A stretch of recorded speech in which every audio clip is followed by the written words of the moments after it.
इससे पहले कि हम ये लेक्चर स्टार्ट करें, मैं चाहूँगा आप इस माइंड मैप को 2-4 बार पढ़ो ताकि ये आपको याद हो जाए। इसके बाद पूरा लेक्चर एकदम मक्खन की तरह समझ में आने वाला है। एक बार लेक्चर समझ में आ गया, फिर चाहे कॉलेज का सब्जेक्टिव एग्ज़ाम हो या एग्जिट एग्ज़ाम का MCQ, सब आपके लिए बाएं हाथ का खेल होगा। तो चलिए अब देखते हैं हमें माइंड मैप में याद कैसे करना है। सबसे पहले तो आपको टिश्यू का डेफिनेशन पता होना चाहिए। फिर आता है क्लासिफिकेशन ऑफ टिश्यू कि टिश्यू के कितने पार्ट्स हैं, like epithelial tissue, connective tissue, muscular tissue and nervous tissue. जो हमारा डी फार्मेसी का सिलेबस है उसमें हमें टाइप्स के भी सब टाइप्स को पढ़ना है। तो एपिथेलियल टिश्यू के टोटल 4 टाइप्स हैं, फिर कनेक्टिव टिश्यू के 5 टाइप्स हैं, मस्कुलर टिश्यू के 3 टाइप्स हैं एंड नर्वस टिश्यू के 2 सब टाइप्स हैं। ठीक है, तो क्या है कि इन सारे जो सब टाइप्स को आपको पढ़ने के साथ साथ ये कहाँ प्रेजेंट होते हैं, मैंने यहाँ पे वो भी मेंशन किया हुआ है, तो आपको वो भी माइंड में रहना चाहिए। इससे क्या है कि जो आगे का लेक्चर है वो आपको एकदम एकदम तुरंत समझ में आ जाएगा। लाइक अगर आप वापस से नोट्स अगर खोलते हो तो फिर बस रिवाइज करने के लिए खोलोगे आप। 80 to 90% तो चैलेंज है मेरा, मैं याद करा दूंगा आपको।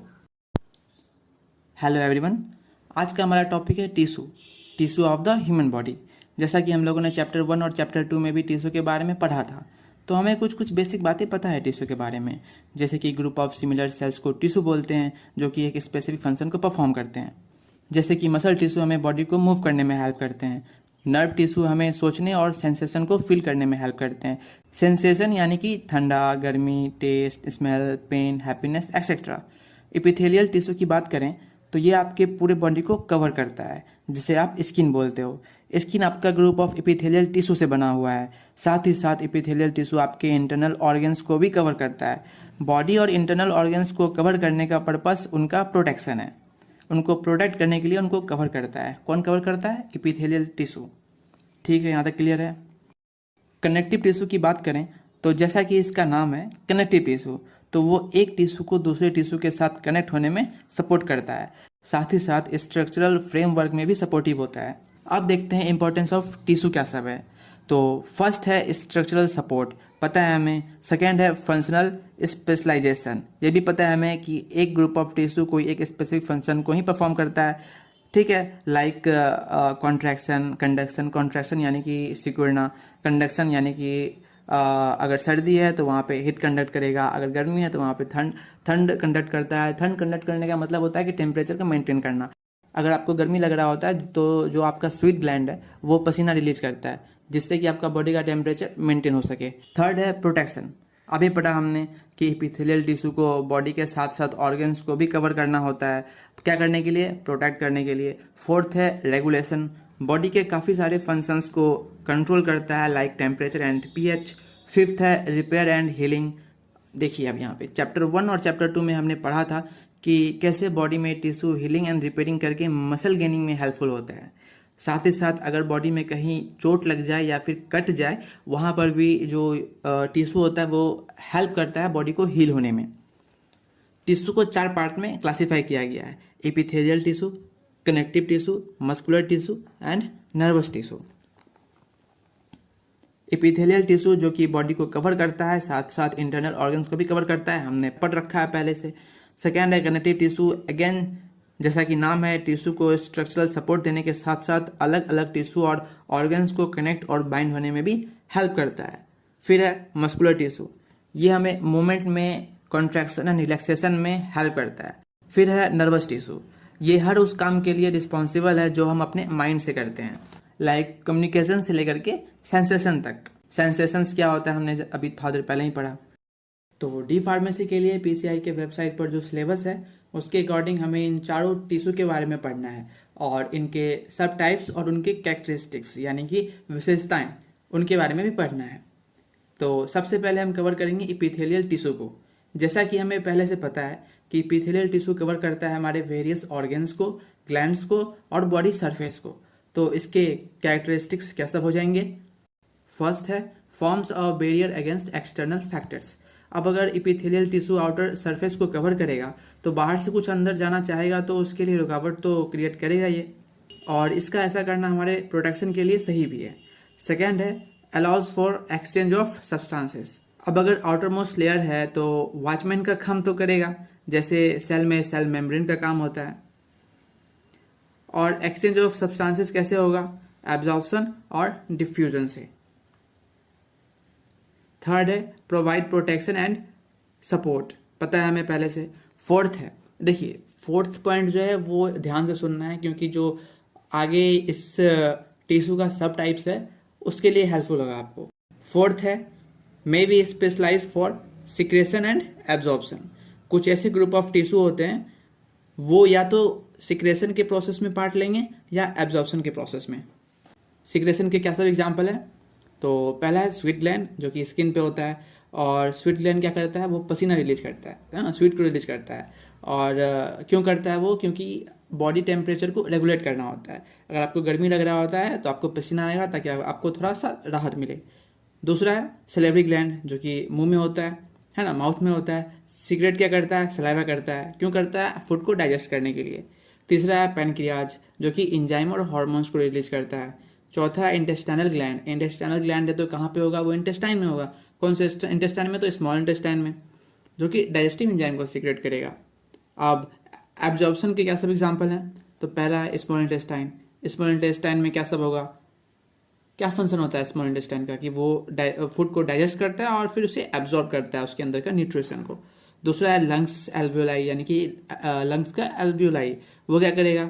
ऑक्सीजन को इनहेल, जो हम लोग ऑक्सीजन इनहेल करते हैं उसको एब्जॉर्ब करता है। किडनी ट्यूब्यूल्स, वो क्या करेगा? Absorb water, electrolytes and nutrients, है कि नहीं। चौथा है स्किन। अब स्किन में क्या है कि स्किन में दोनों चीज़ है, वो एब्जॉर्ब भी कर सकता है, वो सीक्रेट भी कर सकता है ना। सीक्रेट करना होगा तो वो पसीना को सीक्रेट करेगा, अगर एब्जॉर्ब करना हुआ तो वो ऑक्सीजन को एब्जॉर्ब कर सकता है, वाटर को एब्जॉर्ब कर सकता है, न्यूट्रिएंट्स को भी एब्जॉर्ब कर सकता है। अब आप सुनेंगे कि यार धूप में रहो विटामिन डी मिलेगा, है ना। फिफ्थ है intestinal villi. Finger like projection होता है आपके इंटेस्टाइन में जो कि सरफेस एरिया को बढ़ाने में मदद करता है। तो ये सब कहाँ का एग्जाम्पल हो गया? एब्जॉर्प्शन का। ये सब इसलिए आपको इतना हम बताए हैं ताकि जो इसका सब टाइप्स है वो आपको समझने में ईजी हो।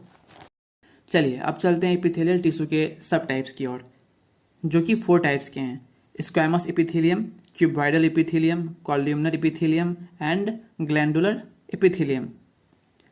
तो स्क्वैमस एपिथेलियम कहाँ प्रेजेंट होता है? स्किन और लंग्स में। स्किन में क्या काम करेगा, लंग्स में क्या काम करेगा, पहले से पता है आपको, मैंने बता रखा है। लेक्चर को ध्यान से अगर आप सुने होंगे तो आपको पता होगा पहले से। और जो माइंड मैप आपको याद कराए हैं तो हम मान के चल रहे हैं कि वो आप पहले याद कर लिए हैं फिर लेक्चर देख रहे हैं, अदरवाइज बेकार है लेक्चर देखना, नहीं आने वाला है कुछ समझ में।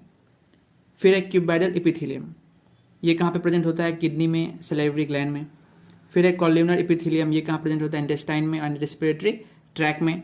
इतना इजी तरीके से आपको नोट्स हम बना के दे रहे हैं, और आप अगर फिर भी अगर याद नहीं किए होंगे माइंड मैप तो फिर मेरी गलती नहीं है, फिर आपको समझ में नहीं आता है। फिर है ग्लैंडुलर एपिथेलियम, वो कहाँ प्रेजेंट होता है? इंडोक्राइन ग्लैंड्स में और एक्सोक्राइन ग्लैंड्स में। तो इंडोक्राइन ग्लैंड क्या करता है? हार्मोन रिलीज करता है, और एक्सोक्राइन क्या करता है? एंजाइम रिलीज करता है।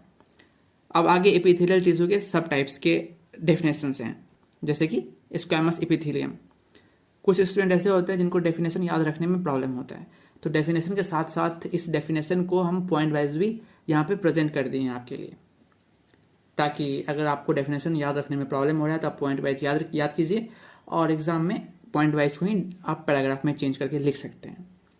एग्जामिनर एक ही टॉपिक को, एक ही कॉन्सेप्ट को घुमा के दे सकता है आपके एग्जाम में, जो कि एग्जिट एग्जाम होने वाला है आपका। तो इसलिए हम हर एक पर्सपेक्टिव से जितना भी क्वेश्चन बन सकता है एमसीक्यू के रिगार्डिंग, वो हम बना करके आपको पीडीएफ में दिए हुए हैं, तो उसे डाउनलोड कीजिएगा। एमसीक्यू के साथ साथ उसका आंसर भी है, ताकि आपको परेशानी नहीं हो, तो उसको ज़रूर से सॉल्व कीजिएगा, के लिए बहुत हेल्पफुल होगा। अब आगे एपिथेलियल टिश्यू के सब टाइप्स के डेफिनेशंस हैं, जैसे कि स्क्वैमस एपिथेलियम, ये फ्लैट स्केल लाइक सेल्स से बने होते हैं, और उन सेल्स का शेप फ्लैट और इरेगुलर होता है ना। ये सब चीज़ आप खुद से ही पढ़ सकते हैं, कितना इजी है, एकदम इजी लैंग्वेज में लिखा हुआ है। उनका न्यूक्लियस सेंटर में होता है, 2 सेल्स के बीच एक जंक्शन फॉर्म हुआ रहता है उनको स्ट्रेंथ देने के लिए, तभी तो कई सारे सेल्स मिलकर एक टिश्यू फॉर्म करेंगे, है ना। अब आगे फंक्शन सब क्या है इनका? Protection against stress, friction and abrasion. Stress का मतलब तनाव हो गया, फ्रिक्शन का मतलब हो गया घर्षण, आपको स्ट्रेस का मतलब पता होगा, फ्रिक्शन का मतलब पता होगा। एब्रेशन जो है इसका मतलब भी घर्षण ही होता है, फ्रिक्शन ही होता है, बट ये उस टाइप का फ्रिक्शन है कि यहाँ पर सब्सटेंस निकल जाता है फ्रिक्शन में। लाइक अगर आप कोई लकड़ी लेते हैं और लकड़ी से मिट्टी पे आप कुछ लिखते हैं तो मिट्टी क्या होता है, मिट्टी निकल जाता है वहाँ से, है ना, ग्राउंड में वहाँ पे गड्ढा बन जाता है, तो उसको एब्रेशन कहेंगे। और वहीं पे जो फ्रिक्शन है वो फ्रिक्शन क्या करता है, मोशन को स्लो करता है। चलिए, होप है आपको समझ में आ गया होगा फ्रिक्शन क्या है, एब्रेशन क्या है। अगर अगर फ्रिक्शन को कम नहीं किया गया मांसपेशी के बीच, ऑर्गन के बीच, तो क्या होगा, ऑर्गन डैमेज हो जाएगा। हेल्प इन गैस एक्सचेंज, फिर लोकेशन क्या है इसका, आउटर लेयर ऑफ स्किन पता है आपको, लंग्स के एल्वेलाई में होता है पता है आपको, माउथ में, एसोफेगस और वेजाइना में होता है। चलिए, अब आगे भी जो सब टाइप्स है उनका डेफिनेशन और पॉइंट वाइज सारा कुछ मैंने इजी लैंग्वेज में आपके लिए लिख रखा है वहाँ पर स्लाइड में, तो खुद से पढ़िए एक बार, और जो भी पॉइंट वगैरह है उसको याद करने की कोशिश कीजिए, क्योंकि अगर उसको भी हम डिफाइन करने जाएंगे तो फिर आपको समझ में नहीं आने वाला है, याद नहीं होने वाला है। और मेरा कहना है कि आपको याद कराना मेरा फर्स्ट प्रायोरिटी है, तो आप खुद से पढ़िए, और जहाँ समझ में नहीं आता है तो आप कमेंट कर सकते हैं, तो हम आपको वापस से एक्सप्लेन कर देंगे। अदरवाइज़ ज़रूरत नहीं पड़ेगा, बहुत ईजी तरीके से समझाए हुए हैं आपको।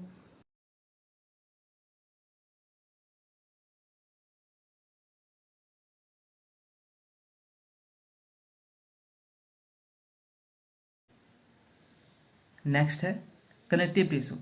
अगेन जैसा कि नाम है, ये बॉडी के ऑर्गन्स को और दूसरे टिश्यू को आपस में बाइंड और कनेक्ट करते हैं, जिससे उन्हें स्ट्रक्चरल सपोर्ट मिलता है। अब कैरेक्टरिस्टिक्स क्या सब हो जाएंगे कनेक्टिव टिश्यू के। फर्स्ट है provide structural support and frameworks, पता है हमें। सेकेंड है allows for movement and flexibility, easy है, समझ में आ गया। थर्ड है स्टोर्स एनर्जी एंड न्यूट्रिएंट्स, समझ में आ गया। चलिए फोर्थ देखते हैं, प्रोटेक्ट एंड कुशन ऑर्गन्स। अब समझिए इस पॉइंट को। लाइक आपके बॉडी में कितने सारे ऑर्गन्स हैं, जैसे कि heart, kidney, liver, stomach, intestine. तो जब आप कोई काम करते हो, लाइक झुकना, दौड़ना, कूदना, भागना या फिर एक्सरसाइज करना, तो आपके ऑर्गन्स को तो ऊपर नीचे हो जाना चाहिए, बट ऐसा नहीं होता है। तो वो ग्रुप ऑफ सेल्स कौन है जो इसे एक प्लेस पर बाइंड करते हैं, उस ग्रुप ऑफ सेल का नाम है कनेक्टिव टिश्यू। बाइंड करने के साथ साथ कुशन भी प्रोवाइड करता है। कुशन यानी कि गद्दा, गद्दा यानी कि स्पॉन्ज लाइक स्ट्रक्चर, है ना, लाइक जो आपको सोफा में देखने को मिलता है। वो इसलिए होता है ताकि अचानक लगने वाले झटकों से ऑर्गन्स को नुकसान ना पहुंचे। सब टाइप्स क्या सब है कनेक्टिव टिश्यू के, areolar, adipose, fibrous, cartilage and bone connective tissue. अब एक एक करके पांचों को समझिए। Areolar connective tissue, areolar connective tissue कहाँ प्रेजेंट होता है, स्किन और ऑर्गन्स में। फंक्शन सब क्या सब हो जाएगा इसका, ये टिश्यू ऑर्गन्स को सभी तरफ से कवर करते हैं ताकि ऑर्गन्स को सपोर्ट मिल सके। न्यूट्रिशन का एक्सचेंज करने में हेल्प करते हैं, ये इम्यून सिस्टम को मेंटेन रखते हैं टॉक्सिक पार्टिकल से फाइट करके। फिर एडिपोज कनेक्टिव टिश्यू कहाँ प्रेजेंट होते हैं, फैट सेल में। फंक्शन सब क्या सब हो जाएगा, एनर्जी स्टोर करना, मेंटेन बॉडी टेम्परेचर। थर्ड क्या है, फाइब्रस कनेक्टिव टिश्यू कहाँ प्रेजेंट होते हैं, टेंडन्स एंड लिगामेंट्स में। फंक्शन क्या हो जाएगा, provide support and strength, helps in movement and stability, enable effective movements, है ना। जिनको सब कुछ समझ आ रहा है बहुत बढ़िया, जिनको इंग्लिश समझने में दिक्कत हो रही है तो बिल्कुल टेंशन मत लीजिए। इस चैप्टर में जो भी एमसीक्यू फॉर्म हो सकते हैं आपके एग्जिट एग्ज़ाम के लिए, वो मैं पीडीएफ में दे दूंगा, आप उसे याद कर लेना तो इजीली पासिंग मार्क्स आपको मिल जाएगा। बट हाँ, अगर आप चैप्टर को अच्छे से पढ़ते हो एंड लेक्चर को भी रिवाइज करते रहते हो, नोट्स को रिवाइज करते रहते हो, तो काफ़ी अच्छे मार्क्स आपको सब्जेक्टिव एग्ज़ाम में भी आएगा, जो कि आपके फर्स्ट ईयर सेकंड ईयर में होने वाला है। साथ ही साथ एग्जिट एग्ज़ाम आप अच्छे मार्क्स से पास कर सकते हो और इजीली पास कर सकते हो। इसलिए लेक्चर को ध्यान से देखिए, जितना ही समझ में आता है कोई बात नहीं, समझने की कोशिश करते रहिए, कुछ ना कुछ समझ में आपको आएगा ही, क्योंकि बहुत ईजी लैंग्वेज में बता रहे हैं, पढ़ा रहे हैं और साथ साथ नोट्स भी प्रोवाइड कर रहे हैं आपको, है ना। चलिए फोर्थ पे चलते हैं। फोर्थ है कार्टिलेज कनेक्टिव टिश्यू, कहाँ प्रेजेंट होते हैं, जॉइंट्स एंड ईयर्स में। फंक्शन सब क्या सब हो जाएगा, provide support and flexibility, cushion joints to reduce friction, enable smooth movement, absorb shock, झटकों से बचाता है ना, मतलब झटका को एब्जॉर्ब कर लेता है, कम से कम जो शॉक है वो लगने देता है। फिफ्थ क्या है हमारा, बोन कनेक्टिव टिश्यू, कहाँ प्रेजेंट होता है, स्केलेटल सिस्टम में। फंक्शन सब क्या सब हो जाएंगे? Provide structural support and protection, facilitates movement and locomotion, regulates calcium level in blood. चलिए, अब आपको पांचों सब टाइप्स के बारे में बेसिक बेसिक बातें पता है। आने वाले स्लाइड्स में इन सब टाइप्स के डिटेल एक्सप्लेनेशंस के साथ साथ पॉइंट्स में भी एक्सप्लेनेशन होगी, जिसमें इनके कैरेक्टरिस्टिक्स, फंक्शंस एंड लोकेशन जैसे पॉइंट्स हाईलाइटेड होंगे। तो मैं चाहता हूँ आप एक एक करके वीडियो को पॉज कीजिए और पढ़िए उन्हें, फिर हम मस्कुलर टिश्यू की ओर चलेंगे।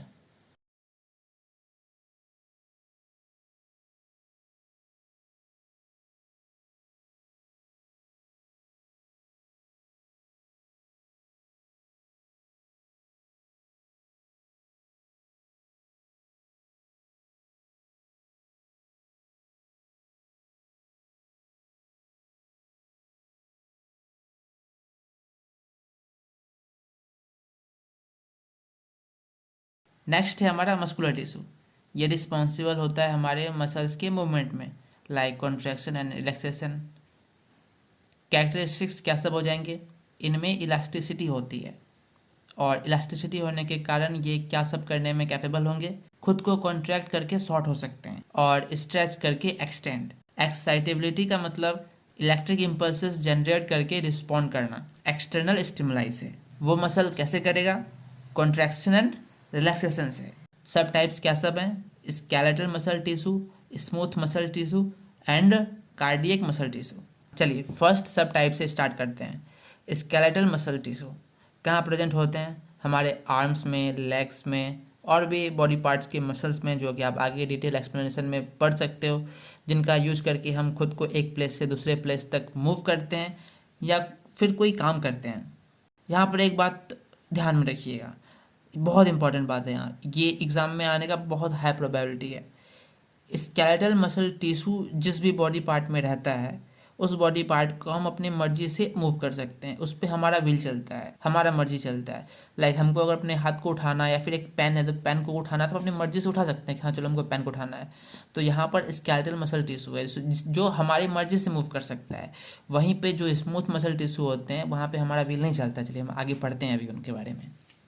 तो नेक्स्ट सब टाइप्स क्या है? Smooth muscle tissue. Smooth muscle tissue ऐसे बॉडी पार्ट्स में प्रेजेंट होते हैं जिन पर हमारा कंट्रोल नहीं होता है, हम चाहें भी तो उसे कंट्रोल नहीं कर सकते हैं, like digestion of food, movement of blood, movement of food and fluid through out the body.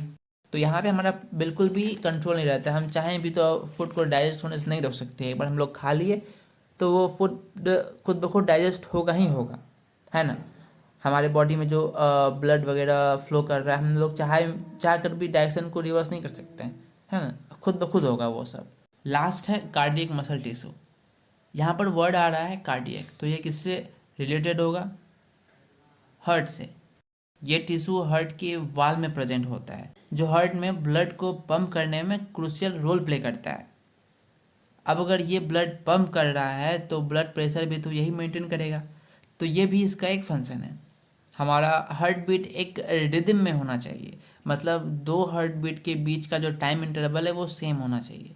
Movie सब में आप देखे होंगे, हॉस्पिटल में पेशेंट सोया रहता है और एक स्क्रीन पर लाइन अप डाउन हो रहे होते हैं, वो हार्ट बीट मेजर करने वाला मशीन होता है, जिसे ईसीजी बोला जाता है। और ईसीजी का फुल फॉर्म होता है इलेक्ट्रोकार्डियोग्राम। आप याद रख सकते हैं, इलेक्ट्रोकार्डियोग्राम, ईसीजी, जो हार्ट बीट को मेजर कर सकता है, हार्ट की रिदम को मेजर कर सकता है।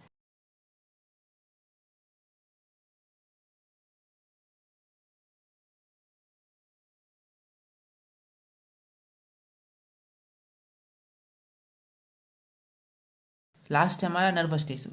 नर्वस टिश्यू के बारे में सभी बातें पता है हम लोगों को, जैसे कि ये टिश्यू स्पेशलाइज्ड है कम्युनिकेशन में और मैसेजेस को इलेक्ट्रिक इम्पल्सेस के फॉर्म में इंटीग्रेट करने के लिए।